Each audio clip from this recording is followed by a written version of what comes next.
Greetings and Togozani. I just wanted to show you how I do my libation and offering to my ancestors. I wanted to do this practical video for all of you.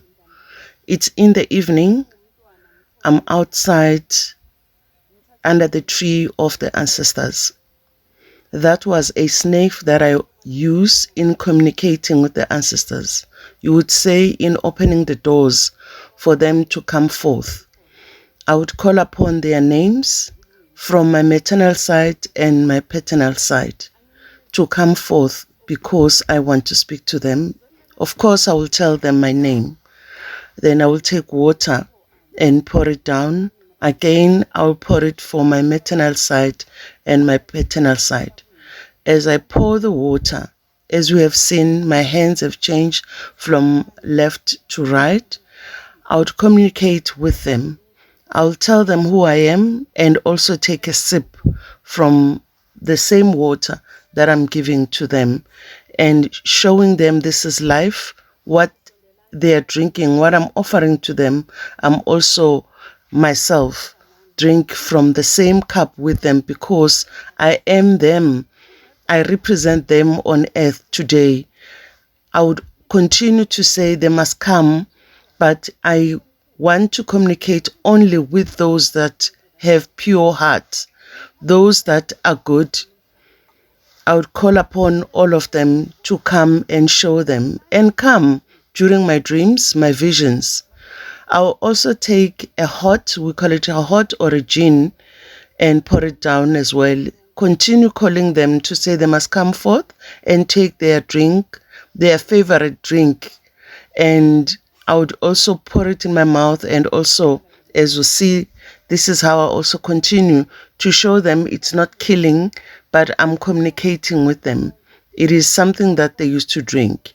I also take a cold drink and pour it down as I continue to call all those that came before me, the young ones, the old and the oldest, the god and the goddesses, the gods, the Most High, all the deities to come forth.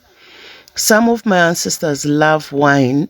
I also include wine as I communicate with them so that I don't leave anyone behind. Moreover, those that I've seen drinking wine as I saw them. So I will continue again, put it down and call their names and remember. And the wine that I've used is the wine that they've used, the one that they've enjoyed. And I'll continue to call upon them. I also would take a clay. This is the white clay that I use for communicating. We call it Mbemba, and that's a red clay, the other one. So I would also take the clay.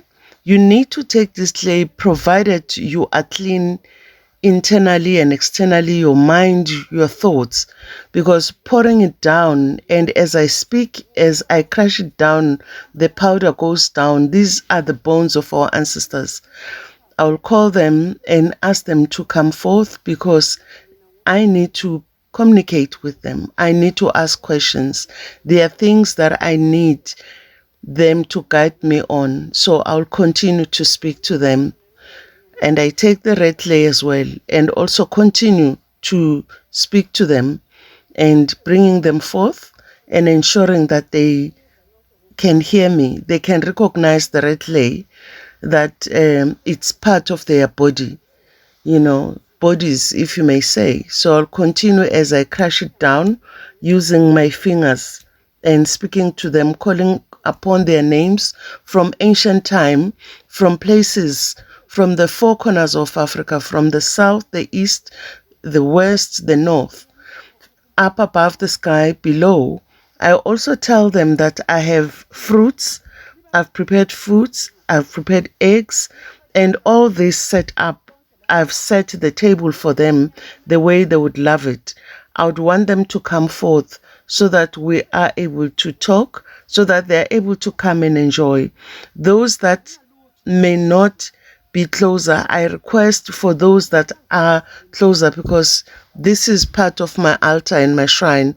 So as a Sangoma, There are others that are here, but I'm saying I'm extending the invite for many. I also light a fire for other spirits because I've already used water. There's an incense that's coming from the left, but I also use the light as purifying myself and purifying them, to say as you come in, you need to be purified as well, and also purifying myself so that we are in tune with each other. So I would continue and request that they must come forward because I need to speak to them.